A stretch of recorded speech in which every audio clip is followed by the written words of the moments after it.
Welcome back to The Deep Dive. Tonight, we're really peeling back the layers on something pretty significant.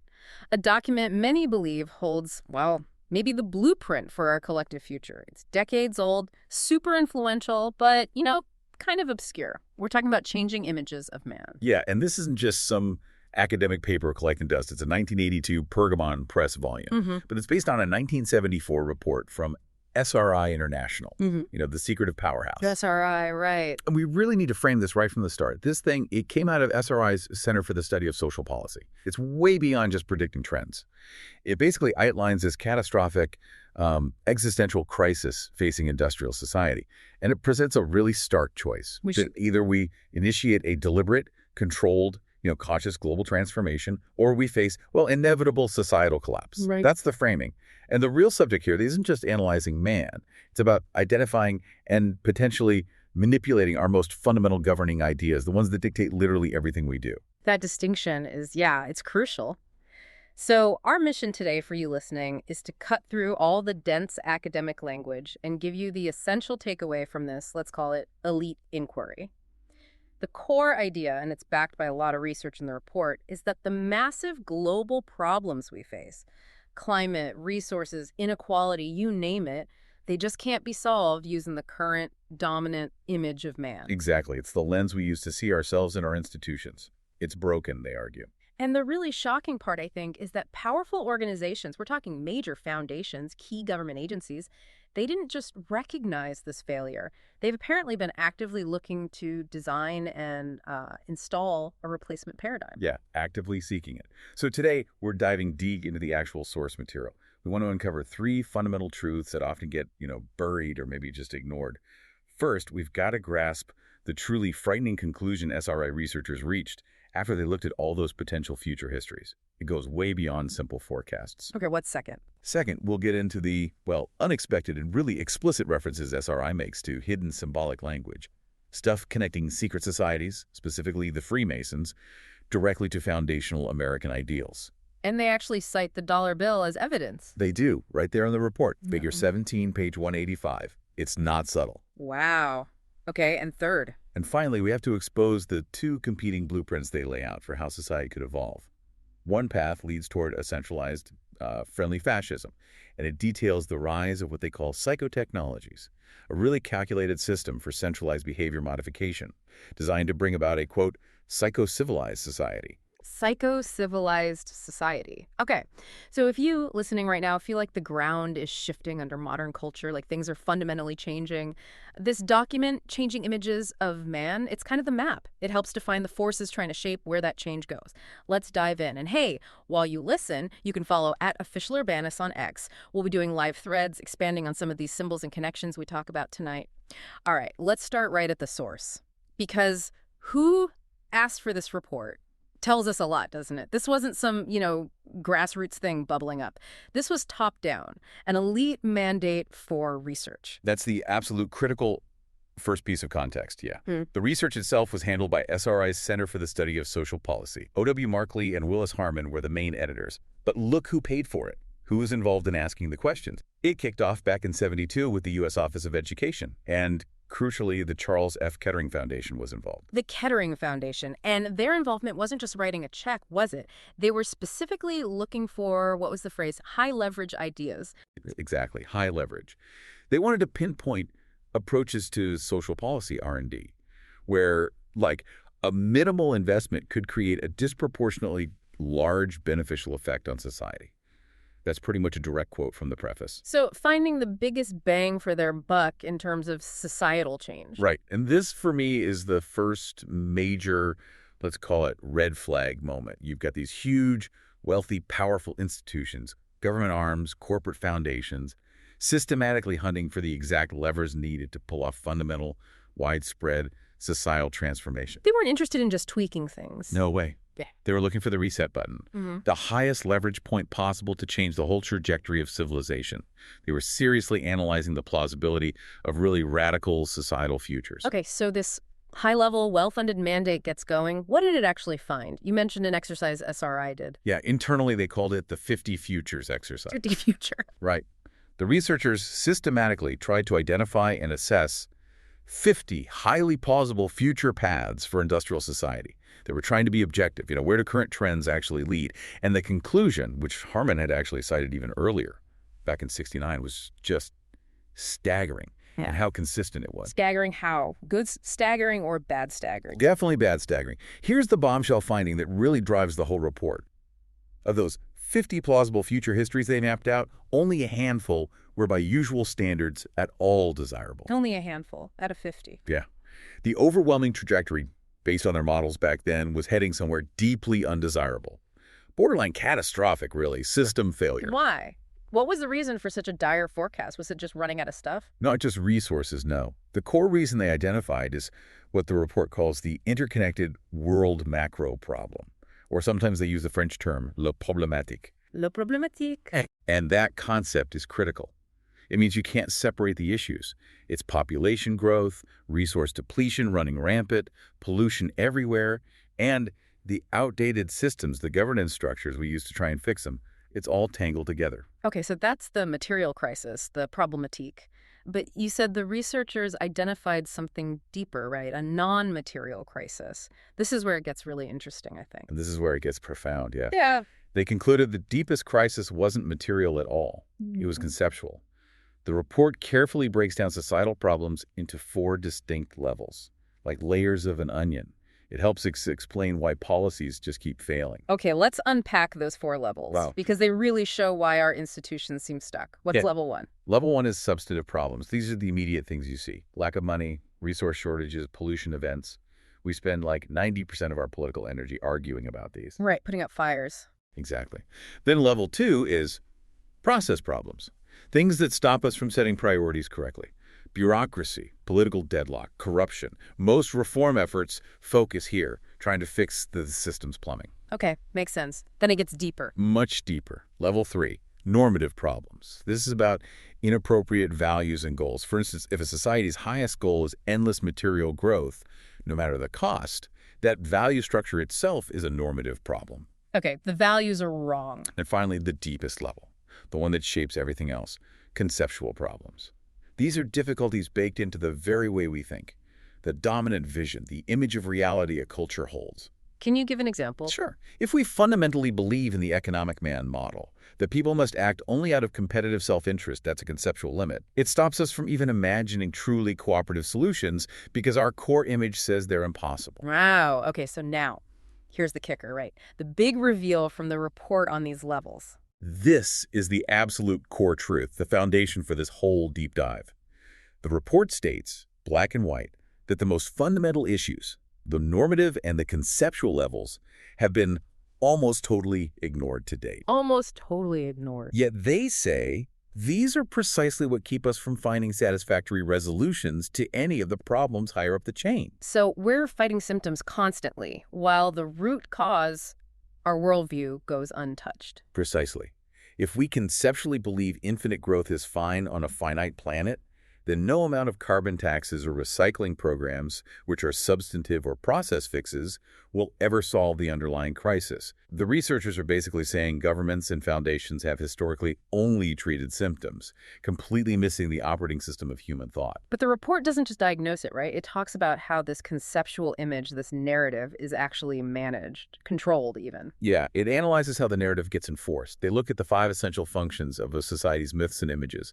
And the one that really stands out for this discussion is the editorial function. The editorial function, what does that do? The editorial function is basically the gatekeeper for consensus reality. It determines which aspects of reality should be collectively ignored and which attended to. It decides what's valid information and what gets dismissed as, fringe or conspiracy theory. Okay, so it filters reality for the collective. And what did the report say about who controls that function now? This is maybe the most brazen statement in the whole document, especially considering who funded it. It says this crucial editorial function is in the process of being taken over by the funding agencies. Funding agencies? Like government legislatures and departments of program planning, foundations, and so forth, who also represent special interests. Wait, so they're saying the people funding the report are the ones taking over the function that decides what reality is, and that these funders represent special interests? Exactly. It's a clinical admission. The mainstream narrative, what we often call consensus reality, is manufactured and policed by the very elite organizations, including the ones who commissioned this study. They knew exactly how the game worked. Control the funding, control the narrative, control what's considered real, and they explicitly state those agencies represent special interests, not necessarily the common good. Okay, that sets a pretty intense stage for needing to replace this dominant, failing conceptual image.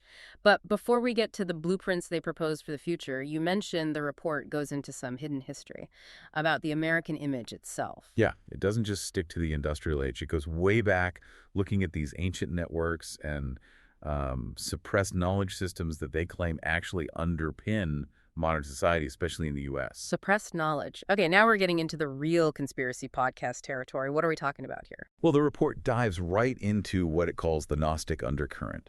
Gnostic view, from the knower, it's centered on gnosis, which is like this direct, extraordinary, intimate, personal knowledge of the mysteries of existence. Direct experience, not dogma from an institution. Exactly. And because it emphasized that direct inner experience over just following external rules and authorities, it got condemned as heresy by the orthodox powers that be. And so, the report says it was forced underground. Forced underground. And this is where you get this official acknowledgement, right there in an SRI report, of what sounds a lot like the hidden hand theory. The report explicitly states this Gnostic knowledge was kept alive by secret societies such as the Sufis, Freemasons, and Rosicrucians. Okay, naming names. Whose influence on the founding of the United States cannot be discounted. That's a direct quote. Wow, that's astonishing. For a document funded by the U.S. Office of Education to just casually state that secret Gnostic traditions, kept alive by Freemasons, were foundational to the American experiment. They weren't hiding it. They were using it as historical context for the conceptual image they were analyzing. It's part of the DNA of the American image, they argue. And they connect this directly to symbols we see every day. They provide Exhibit A, the U.S. dollar bill. Yeah. The report specifically points to the symbolism of the Great Seal, the pyramid and the eye on the back, as an explicit attestation of the Freemasonry tradition. It's not just decoration, it's a statement, a symbol of a foundational conceptual image. Okay, so this Gnostic Freemasonry influenced conceptual image, what did it actually inject into the American ideal, according to SRI? Well, the report talks about this existential twist it gave things. They call it a kind of new transcendentalism. In this version, it emphasizes the privilege of labor, the idea of joining the great architect and building noble structures. Working is spiritual. Pretty much. And crucially, this spiritual overlay supports the whole concept of a free enterprise democratic society. It essentially provides a hidden divine mandate for capitalism and the Protestant work ethic. Industry, productivity, they become spiritual acts in this image. That sounds like a really powerful image. So why did SRI conclude it failed so badly that it needed replacing? Because, they argue, these old myths, these foundational narratives, they've lost their power. They can't perform their essential functions anymore in the modern, complex world. Like which functions? Well, take the mystical function. That's supposed to inspire awe, profound meaning, connect us to the cosmos. The report says it's been neglected almost entirely. Churches and traditional institutions shifted focus mainly to social justice, politics, leaving this huge vacuum of transcendent meaning. We lost the cosmic connection. What else? The cosmological function. Describing the universe, our place in it. That's been totally handed over to highly specialized science. But the science is so complex now, the average person can't really grasp the universe it describes. Right, we just use the tech. Exactly. Our main relationship with the universe, as defined by science, is just to consume the products that science and technology have made possible. We're just disconnected consumers, not really participants in the cosmic story science tells. So the old myths aren't providing meaning or a coherent worldview anymore. Right. And to show just how powerful a conceptual image can be, how it can hold back or unleash forces, the report uses this amazing historical example about the ancient Greeks. Oh, yeah, this part was fascinating. What did they say? SRI points out that the Greeks, way back by the 2nd century BC, actually had all the necessary scientific and engineering knowledge to build really powerful science-based technologies, like way ahead of their time. But they didn't do it. They had the know-how but didn't use it. Why not? Because of their conceptual image. An entirely different technological timeline was possible, but it was delayed purely by their worldview. In the dominant Greek image, knowledge was mainly for aesthetic or spiritual enjoyment, For the elite citizens, anyway. Not for practical stuff. Not really for widespread practical application, especially not for labor, because they had a slave economy for that. They lacked the social image, that sort of Gnostic Semitic privilege of labor idea that drives you to exploit technology to make routine work efficient. The conceptual image basically said, we don't need technology for that. So for more than 1,000 years, really sophisticated knowledge just sat there, dormant. Pretty much. It wasn't until those Greek scientific writings got translated into 15th century European culture, a culture that did have Semitic roots, and a powerful, ingrained technological ethic tied to that work is good Gnostic idea, that suddenly, boom, widespread exploitation and application of those ideas took off. That's incredible. It really shows the power of the underlying image. Undeniable. The report's conclusion is stark. A culture's fundamental image of man is the ultimate gatekeeper. It can suppress world-changing tech for millennia, or it can unleash it, maybe even catastrophically, which is exactly the mess SRI found itself analyzing in the 70s. The image had to change, they argued, or the whole system was going down. Which brings us right to the crossroads, the critical choice point detailed in the SRI report. These two competing paths forward, these two potential blueprints designed to manage the crisis caused by the old, failing image. Blueprint 1 versus Blueprint 2. Okay, Blueprint 1. This is the really disturbing path. The technological extrapolationist image. We need to break that down. Extrapolationist just means it assumes we keep going on the same basic track. Business as usual, but with more tech fixes. Exactly. It assumes the crises can be managed by just applying more technology, more data, more centralized control, instead of fundamentally changing society or our values. It's like keeping the industrial state on life support using sheer technical force. Right. It assumes the multifold trend continues to dominate. It's highly empirical, secular, pragmatic, explicitly rational, and this is key, manipulative. Manipulative. And where does this path lead, according to SRI? What's the end game? The inevitable end game. The report labels the psycho-civilization. Psycho-civilization. Sounds pleasant. Doesn't it? To stop the complex, fragile industrial system from collapsing, which their own 50 Futures exercise basically predicted, this path relies heavily on really powerful psychotechnologies. Yeah.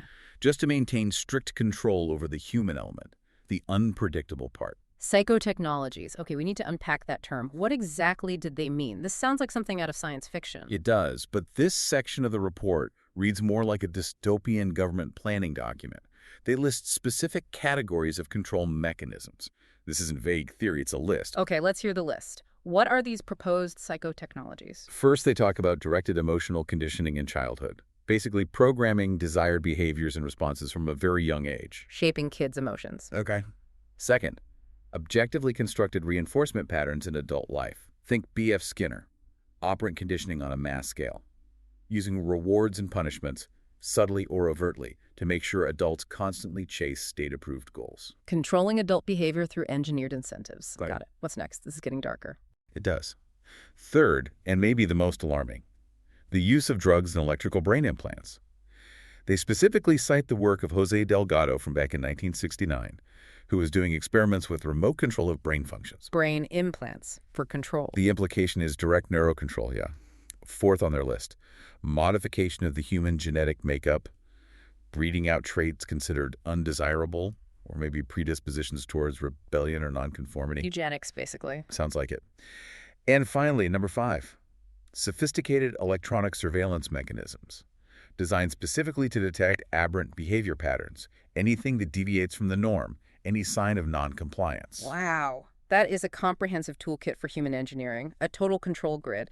But how do they imagine making this acceptable to people? Who would agree to this? Ah, the language shift. That's the key. The new rationale they predicted, the control gets sold differently. It's made palatable by framing it not as tyranny, but as ensuring collective well-being.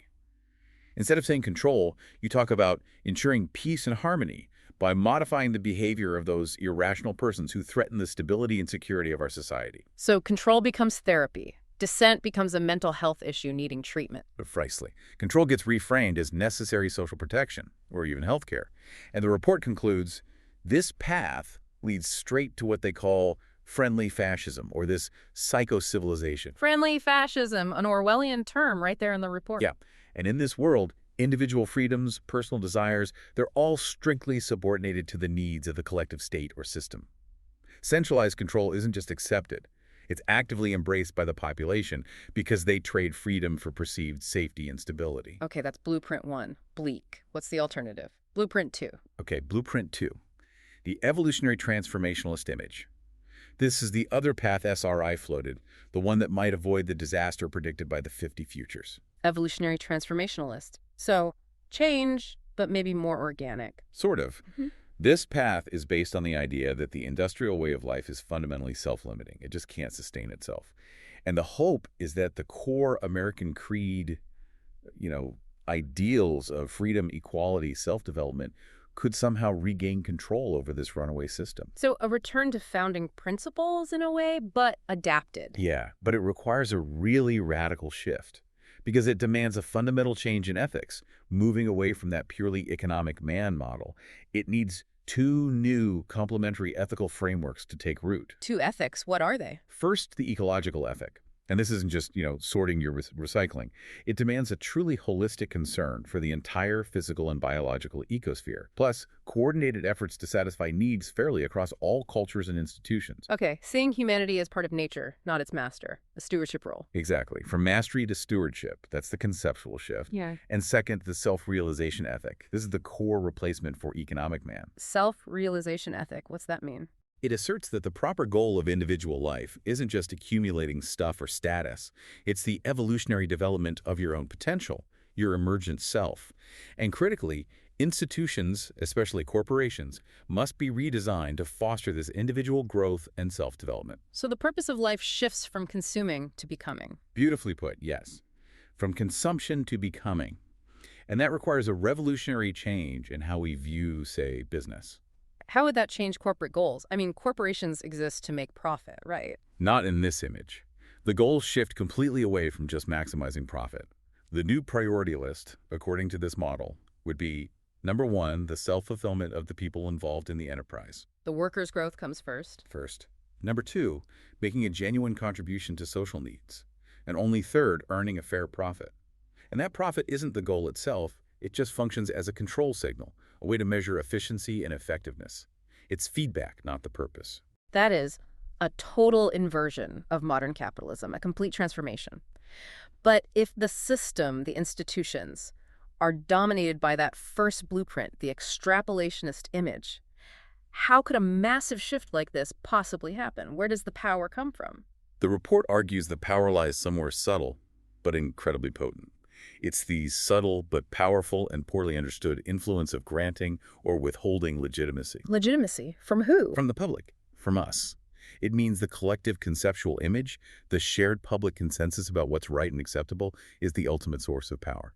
If the public withdraws legitimacy from corporations or governments acting unethically or unsustainably, that can force change, even on the managerial elite. So people power, driven by a shift in collective consciousness and values. Essentially, yes. But SRI wasn't wearing rose-tinted glasses. They knew how hard this path would be.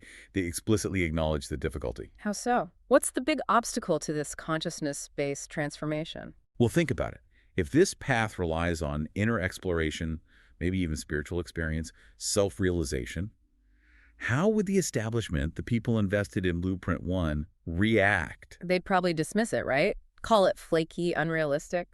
Exactly what the report predicts. It says, quite frankly, that this emphasis on inner exploration would be seen by the established order as escapism, and the renewed interest in spiritual experience. That would be labeled a return to the superstitions of a less scientific and more gullible age. So the dominant paradigm defends itself by calling the alternative irrational. Classic defense mechanism. So the document leaves you, with this really stark existential choice.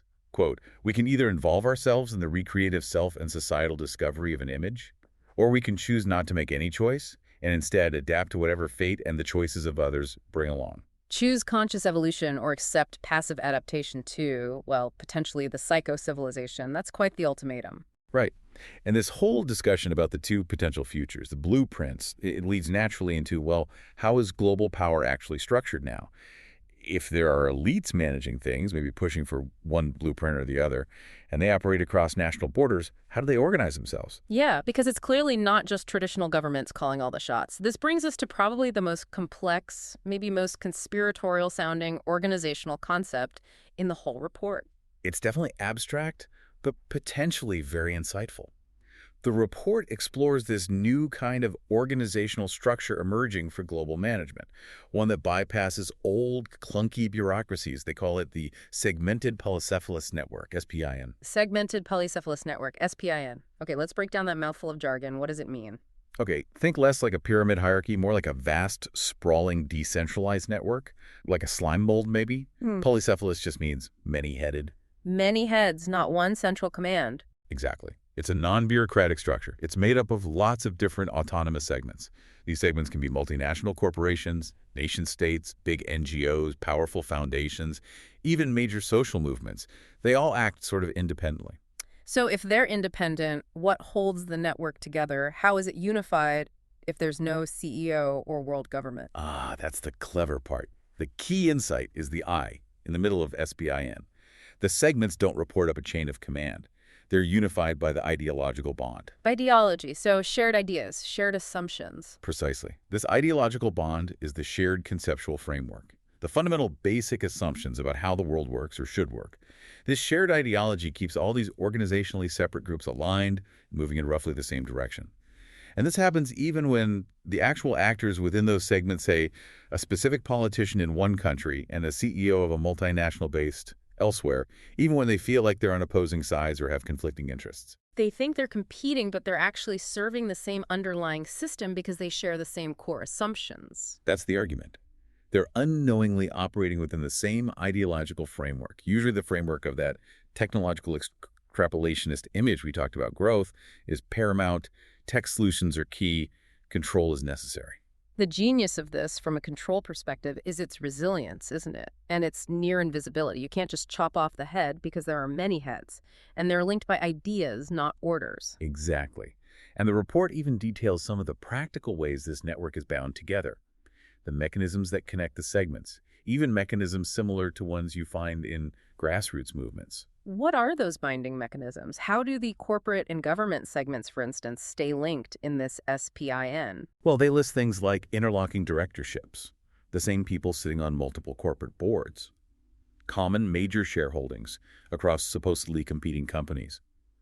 But maybe more importantly, the interchangeability of personnel between government and corporations, the revolving door, what the report calls the managerial elite. The same people move easily between top government jobs and top corporate jobs? Right. An individual can switch their hat, shift their apparent loyalty, and function effectively at the highest level in what look like conflicting organizations, because the underlying conceptual framework, the ideology, is often identical. The implication for us, for you listening, is pretty chilling then. The report is basically arguing that major global decisions about resource allocation, economic policy, productivity, they're already being handled by this invisible network. Yes. Even if the individual players, the politicians, the executives, don't consciously see themselves as part of one coordinated global structure. It operates based on those shared assumptions, effectively fulfilling that editorial function we discussed, setting the boundaries of acceptable thought and action. And this whole system being so complex, it naturally creates a need for a new kind of elite, doesn't it? Yeah. People who can actually understand and manage it. It does. The system has become so vast, so interconnected, creating what the report calls these incomprehensible super systems that you need specialized knowledge just to navigate it, let alone steer it. Which leads to their prediction of the new priesthood. Who are they? The report suggests that the intellectual community specializing in complex fields, communications, information theory, mathematics, cybernetics, AI, now perhaps they will become the new priesthood of the post-industrial society. Why a priesthood? Because they alone possess the conceptual tools, the specialized knowledge, the magic, if you will, to manage these incredibly intricate technological and social systems that industrial society has created, systems most people can't even comprehend. And that presents a massive dilemma for democracy, right? The ultimate democratic dilemma, they argue. It challenges the core American creed. We face this situation where we desperately need to manage huge, complex systems, but we lack broad public understanding or control over them. So if you rely on the expert priesthood, you compromise democratic principles because the average citizen can't really participate meaningfully in decisions they don't understand. But the alternative is potentially worse. That's the warning. The report cautions that if we're reluctant to yield necessary control to the informed priesthood, the whole system might genuinely spin out of control. simply due to a lack of timely, informed decision-making. Democratic processes might be too slow or too poorly informed to handle the speed and complexity. So it's a choice between possibly undemocratic technocratic governance by experts who get the system, or potentially catastrophic failure because democratic processes can't keep up. That's not a great set of options. Okay, let's try to wrap our heads around this. Let's run down the absolute bombshells that SRI, this establishment think tank, quietly dropped in, changing images of man. This report, paid for by the government and foundations, it gave this incredibly clinical, almost cold analysis of global control and why transformation is unavoidable. Okay, bombshell number one, the world's biggest problems: climate, resources, inequality, potential collapse from their 50 Futures study.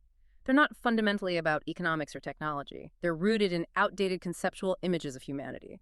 Our worldview makes us incapable of finding real solutions. The crisis is literally in our heads. Bombshell 2.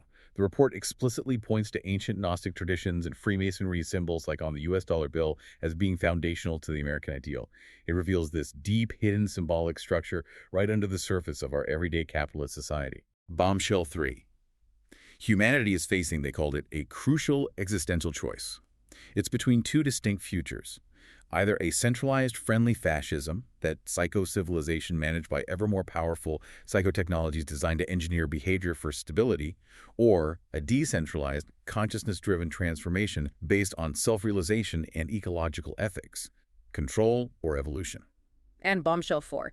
Global power isn't just random chaos or purely national competition. It's already organized, they argued back in the 70s, as this segmented polycephalous network, the SPIN. It's unified not by a boss, but by a shared dominant ideology that cuts across borders. It allows people who seem like opponents to actually serve the same underlying system without even realizing it. And maybe the most provocative thought comes from how the report itself emphasizes the power of these images. They quote the psychologist from way back in 1922, C.H. Brooks. What did Brooks say? He talked about autosuggestion, saying, "Every idea which enters the conscious mind, if it is accepted by the unconscious, is transformed by it into a reality." Every idea accepted by the unconscious becomes reality. Yeah. So think about that. If our future is literally shaped by our collective imagination, by the ideas we internalize, and SRI found that our current cultural myths, our operating system, overwhelmingly present vistas of despair. Then the real battleground isn't just out there with the SPIN or the psychotechnologies. Exactly. Maybe the most urgent conspiracy to uncover, the most important system to change, is the one operating inside our own collective heads. The self-limiting, potentially self-destructive conceptual image we hold unconsciously. The real crisis is the collective mind.